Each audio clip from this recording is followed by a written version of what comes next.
नमस्कार दोस्तों। आज हम बात करेंगे म्यूल अकाउंट के बारे में। किस तरह से जो बड़े-बड़े फ्रॉड होते हैं, जो बड़े-बड़े स्कैम होते हैं, जिनमें फ्रॉडस्टर्स ऐसे अकाउंट्स का यूज करते हैं जो पूरी तरह से फ्रॉड के काम में लिए जाते हैं, जो ऐसे लोगों से लिए जाते हैं जिनको इसके बारे में कुछ जानकारी नहीं होती है और वो कुछ कमीशन के लालच में अपना अकाउंट, अपना चेकबुक, अपनी डिटेल्स सारी शेयर कर देते हैं, जिसकी वजह से जो स्कैम होते हैं उनमें वही लोग सबसे पहले पकड़े जाते हैं जिन्होंने अपना अकाउंट दिया होता है। सरकार उन्हें दोषी मानती है और उसके लिए सजा का प्राविधान भी है। तो आइए समझते हैं कि किस तरह से ये म्यूल अकाउंट इकोसिस्टम पूरा काम करता है। बहुत सारे ऐसे केसेस मिले जिनमें बहुत बड़े बड़े अमाउंट का फ्रॉड हुआ और वो इन्हीं म्यूल अकाउंट के जरिए हुआ।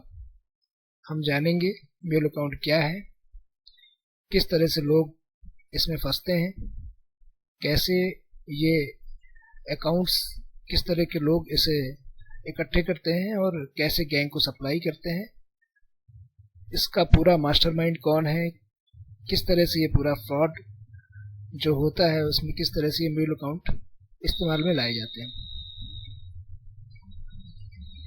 सरकार ने बहुत सारे म्यूल अकाउंट्स पकड़े हैं। उन म्यूल अकाउंट्स को खरीदने वाले, कलेक्ट करने वाले और कलेक्ट करके साइबर गैंग्स को सप्लाई करने वाले लोगों को भी पकड़ा गया है।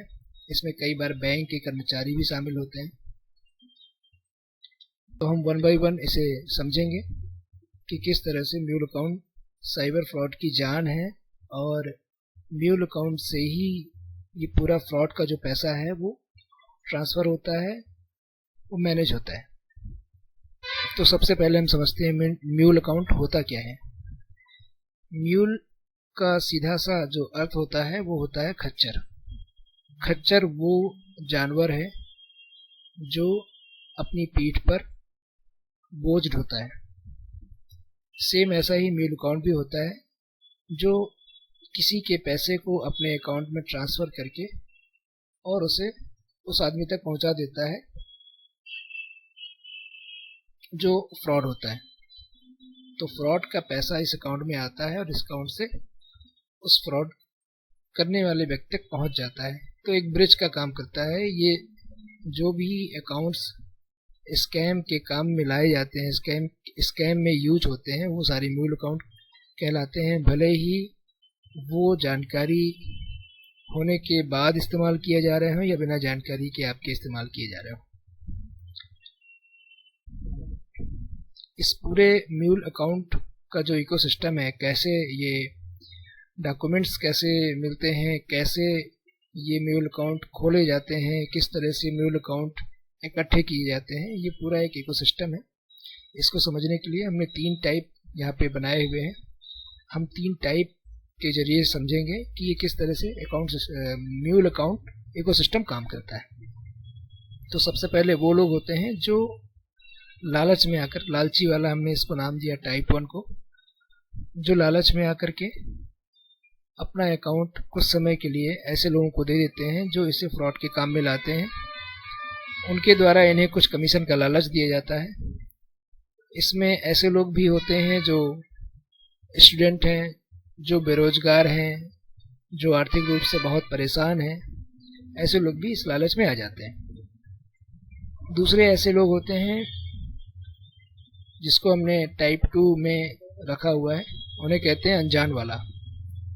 तो द अनजान वाला लोग ऐसे होते हैं जिनको कोई खबर नहीं होती कि मेरा डॉक्यूमेंट कहाँ है, मैं किसको दे रहा हूँ, कहीं गिर गया, बस में चलते हुए रास्ते में गिर गया, कहीं छोड़ दिया, तो और बड़े मस्त मौला रहते हैं वो, कहीं गिर गया तो उन्हें कोई टेंशन नहीं होती है। ऐसे लोगों के डॉक्यूमेंट से इस तरह के अकाउंट्स ओपन किए जाते हैं और उन्हें स्कैम के काम में लाया जाता है। ऐसे लोग अपने ही पैर पर कुल्हाड़ी मारते हैं और जिस दिन ये फ्रॉड होता है उनका अकाउंट इस काम में लिया जाता है और जब वो पकड़ में आते हैं तब उन्हें पता चलता है कि अरे मैंने तो कुछ किया नहीं, मुझे कुछ मालूम ही नहीं। तीसरा जो सबसे ज़्यादा खतरनाक टाइप है वो है द प्रोफेशनल वाला। इसमें प्रोफेशनल्स इन्वॉल्व होते हैं, कैसे एक बड़ी रकम को मैनेज करना है वो ये लोग करते हैं। इसमें कई बार सीए होते हैं, कई बार एनजीओ चलाने वाले होते हैं, कई बार बैंक के खुद कर्मचारी होते हैं जो इस तरह के कामों को अंजाम देते हैं। इस तरह के म्यूल अकाउंट्स जो होते हैं उन्हें जो एकत्र करता है, जो उन्हें इकट्ठा करता है, जो कमीशन का लालच देता है और उन्हें इकट्ठा करके गैंग्स जो साइबर क्रिमिनल्स हैं उनको सप्लाई करता है, उस आदमी को कहते हैं म्यूल हर्डर्स। ये म्यूल हर्डर्स वो लोग हैं जो लोगों तक जा करके गाँवों में, शहरों में किसी न किसी तरीके से उनको बहला फुसला करके उनका अकाउंट कोई लालच दे करके उनका अकाउंट, उनकी डिटेल्स, उनके डॉक्यूमेंट्स उनसे लेते हैं, अकाउंट्स ओपन करते हैं और अकाउंट्स ओपन करने के बाद सारे अकाउंट्स इस तरह के साइबर गैंग्स को सप्लाई कर देते हैं। उनको हम म्यूल हर्डर्स कहते हैं। पिछले कुछ महीनों में बहुत सारे ऐसे केसेस हुए हैं जिनमें बहुत बड़े बड़े फ्रॉड पकड़े गए हैं। गवर्नमेंट ने एक म्यूल हंटर एआई लॉन्च किया है जिससे बहुत सारे सस्पिशियस अकाउंट पकड़े जा रहे हैं। आइए हम उन्हें एक एक अपडेट के माध्यम से समझते हैं।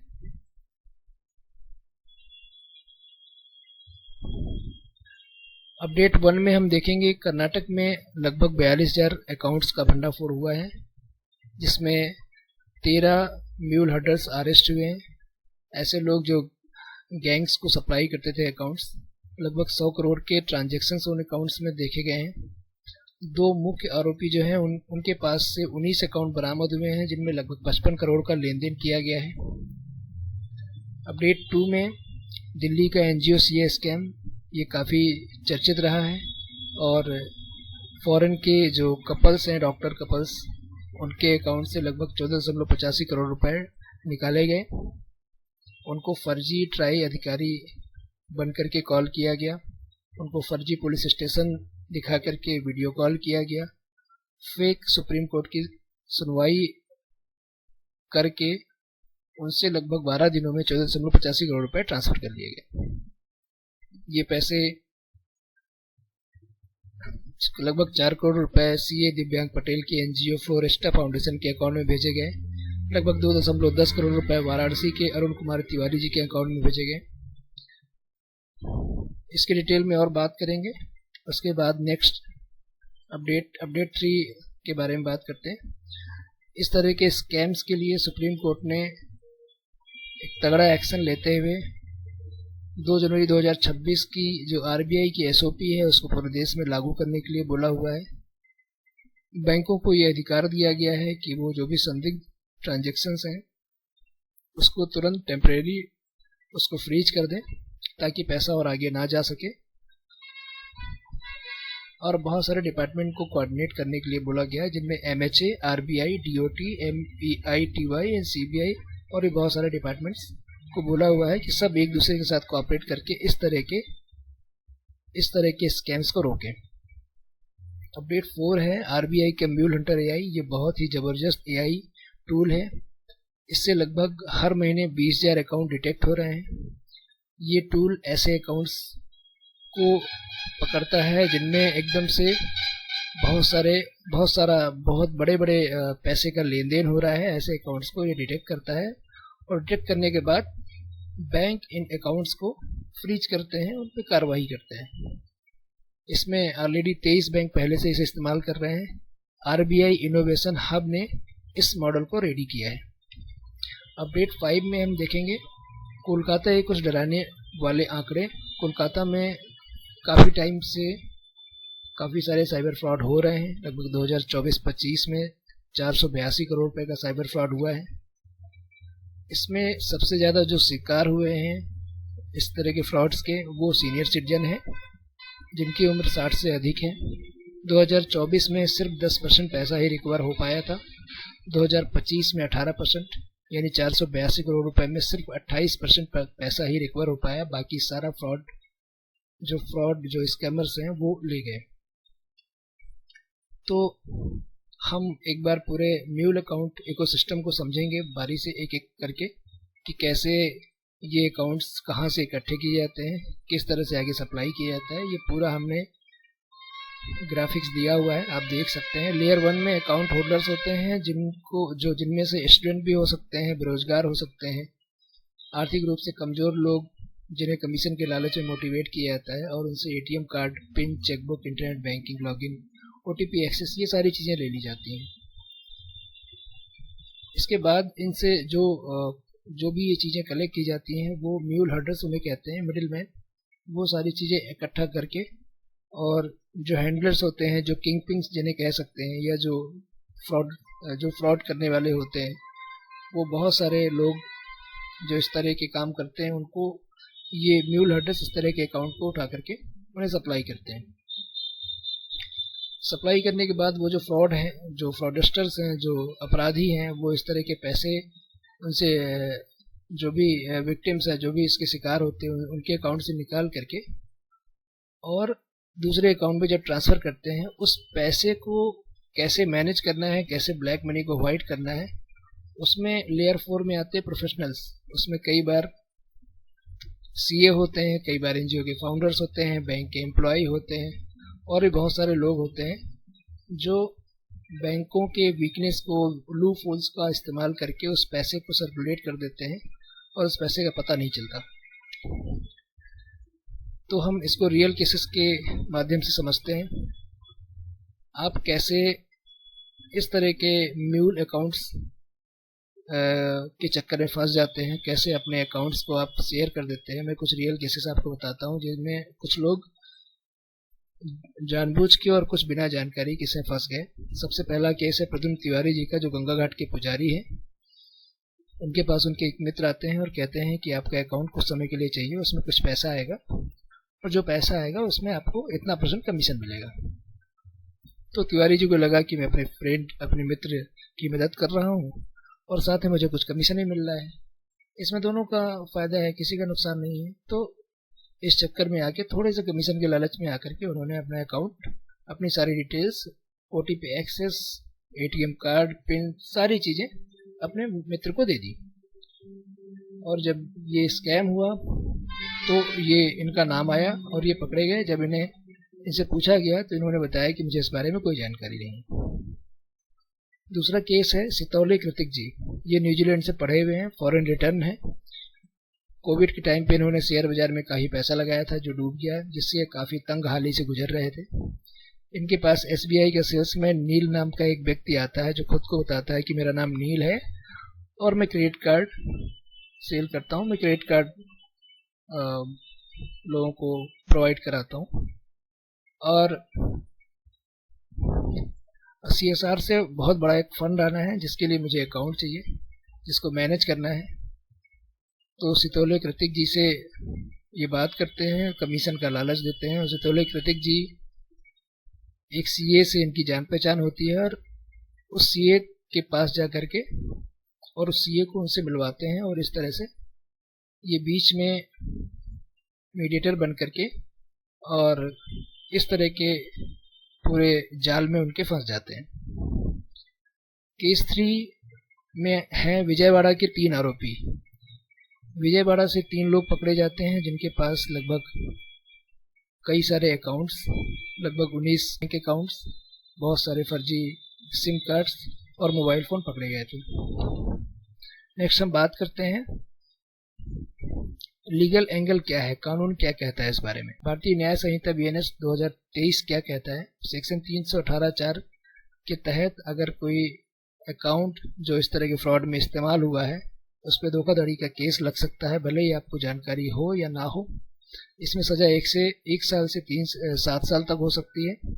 सेक्शन 111(a) के अंतर्गत इसे संगठित अपराध माना जाता है। अगर म्यूल हर्डर या सिंडिकेट का हिस्सा आप पाए जाते हैं तो आपको 5 साल या 5 साल से उम्र कैद तक की सजा मिल सकती है। इसमें पीएमएलए मनी लॉन्ड्रिंग एक्ट के अंतर्गत ईडी भी इंटर कर सकती है। इस केस में आपकी प्रॉपर्टी अटैच हो सकती है, आपको बेल मिलना मुश्किल हो सकता है। आरबीआई का जो नया एसओपी है जिसे लागू करने के लिए सुप्रीम कोर्ट ने बोला हुआ है, उसके अंतर्गत बैंक अब संदिग्ध ट्रांजैक्शन पर टेम्परेरी डेबिट फ्रीज लगा सकते हैं। म्यूल हंटर एआई से रियल टाइम ट्रैकिंग की जाएगी, मॉनिटरिंग की जाएगी। केवाईसी सभी बैंक्स को केवाईसी अपने अपने ग्राहकों की केवाईसी करना बहुत ज़रूरी है। ऐसा का आदेश है कि इस एसओपी को पूरे देश में तुरंत लागू किया जाए। अब हम बात करते हैं कि कैसे हम पहचानें कि हमारे साथ कोई फ्रॉड करने जा रहा है या हमारा अकाउंट जो ले रहा है वो किसी गलत काम में इस्तेमाल करने वाला है। तो अगर आपसे कोई कहता है कि आपका अकाउंट सिर्फ 2 दिन के लिए चाहिए, तो आप ये अच्छे समझ लीजिए कि कोई भी वैध बिजनेस दूसरे का अकाउंट रेंट पे नहीं लेता है।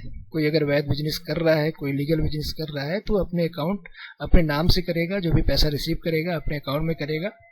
अगर वो आपसे मांग रहा है कि मेरा बहुत ज़रूरी काम है, मेरे बिजनेस में मुझे ज़रूरत है, तो हो सकता है कि वो आपके अकाउंट को किसी गलत काम में इस्तेमाल करने के लिए ले रहा हो। अगर कोई आपसे कहता है CSR फंड ट्रांसफ़र करना है, 8% कमीशन मिलेगा या जितना भी % कमीशन मिलेगा, तो ये ध्यान रखें CSR फंड के लिए अलग से कोई कमीशन का प्रावधान नहीं है। अगर आपको CSR का काम मिला हुआ है तो उससे जो भी फंड आएगा वो डायरेक्ट आपके पास आएगा। ये जिसने भी काम लिया हुआ है उसके पास फंड आएगा तो डायरेक्ट आएगा। अलग से कोई कमीशन नहीं आता कि सिर्फ अकाउंट दीजिए और कमीशन आपको मिल जाएगा। अगर कोई आपसे कहता है ATM कार्ड और पिन दे दीजिए, चेकबुक दे दीजिए, तो ये हमेशा ध्यान रखें ATM कार्ड पिन सिर्फ आपके पास रहना चाहिए। अगर ये आप किसी को देते हैं तो आप इस मामले में दोषी पाए जाएंगे, और अगर दोषी पाए जाते हैं तो सरकार इसमें कार्रवाई कर सकती है। अगर कोई आपसे कहता है कि APK फाइल डाउनलोड कर लीजिए, मैं आपको ये एप्लीकेशन फाइल भेज रहा हूँ, आप ये डाउनलोड कर लीजिए और अपने फ़ोन की स्क्रीन शेयर करिए, मैं आपको डिटेल्स बताता हूँ। कई बार ये सपोर्ट अधिकारी बन करके आपको कॉल करते हैं और आपको किसी न किसी वजह से बोलते हैं कि ये आपकी चीज़ नहीं प्रॉपर चल रही है, आपका KYC वेरिफिकेशन ऑनलाइन हम करा देंगे, ऐसे करा देंगे, वैसे करा देंगे, आप अपना मोबाइल फ़ोन का एक्सेस दे दीजिए। तो आप ये ध्यान रखें, ये सब रिमोट एक्सेस टूल्स हैं, कभी किसी अनजान व्यक्ति को ना दें। अगर आप देते हैं तो आपके मोबाइल का सारा डेटा, आपके किसी भी डिवाइस का सारा डेटा चोरी हो सकता है। अगर आपके साथ ये स्कैम हो गया है तो तुरंत सूचित करें नेशनल साइबर क्राइम हेल्पलाइन 1930 पर। कोलकाता वालों के लिए स्पेशल गवर्नमेंट ने डिजिटल प्रायरी लॉन्च किया है, जिसके तहत आप 180034500066 में कॉल करके अपनी शिकायत दर्ज करा सकते हैं। इसके अलावा cybercrime.gov.in पर जाकर के अपनी शिकायत दर्ज करें। अपने बैंक को तुरंत सूचित करें। बैंक को तुरंत सूचित करना इसलिए भी ज़रूरी है क्योंकि ये जो स्कैम होता है इसमें सबसे जो मेन टाइम होता है 1 से 2 घंटे का होता है, इसे गोल्डन टाइम भी कहते हैं। इस टाइम के अंदर ही अंदर अगर आपने साइबर क्राइम हेल्पलाइन में सूचना दिया है, अपने बैंक को आपने कांटेक्ट किया है, तो हो सकता है कि आपका जो आपके अकाउंट से जो पैसा गया है, जिस अकाउंट में गया उस अकाउंट को फ्रीज कर दिया जाए। अगर वो अकाउंट फ्रीज हो जाता है, आपका पैसा फ्रीज हो जाता है, तो वो पैसा रिकवर हो सकता है। अगर वो फ्रीज नहीं कराते हैं, आप 1 से 2 घंटे के अंदर रिपोर्ट नहीं करते हैं, तो पैसा कई सारे अकाउंट्स में कई लेयर पे डिस्ट्रीब्यूट हो जाता है, फिर उसको रिकवर करना बहुत ही मुश्किल होता है। सबसे लास्ट में इसमें बहुत सारे जो शिकार हुए हैं वो ऐसे लोग हैं जिन्होंने अपने जीवन भर की कमाई अपने अकाउंट में रखी हुई है। कोई रिटायर होके आया हुआ है, कोई अपने बुढ़ापे के लिए पैसा जिसने इकट्ठा किया हुआ है। ऐसे लोग ज़्यादा इस मामले में फंसते हैं क्योंकि उनको इतनी अवेयरनेस नहीं है, उनके ज़माने का इंटरनेट नहीं है। वो बहुत ही आसानी से लोगों के झांसे में आ जाते हैं। इसलिए अपने सीनियर सिटीजन्स को, जो आपके घर में आपके माँ बाप हैं, दादी हैं, दादाजी हैं, जो भी हैं, और आपके जो भी रिश्तेदार हैं, आपके आसपास के लोग हैं, उन्हें नियमित रूप से ये समझाएं कि कभी भी CBI, ED, supreme court, police वाले फ़ोन करके वीडियो कॉल नहीं करते हैं। अगर उन्हें कुछ लेटर भेजना है तो बाई डाक ही आता है, कोई भी वीडियो कॉल नहीं करता है, फ़ोन नहीं करता है। कोई भी अनजान कॉल आती है आपके पास तो डरे नहीं, उसे डिस्कनेक्ट करें। कोई भी बड़ी रकम ट्रांसफ़र करने से पहले अपने बच्चों से, अपने पड़ोसियों से बात करें और OTP कभी भी किसी को शेयर ना करें। आपका अकाउंट आपकी जिम्मेदारी है। पूरा वीडियो देखने के लिए धन्यवाद। अगर आपको ये वीडियो अच्छा लगा हो तो कमेंट करके हमें ज़रूर बताएं।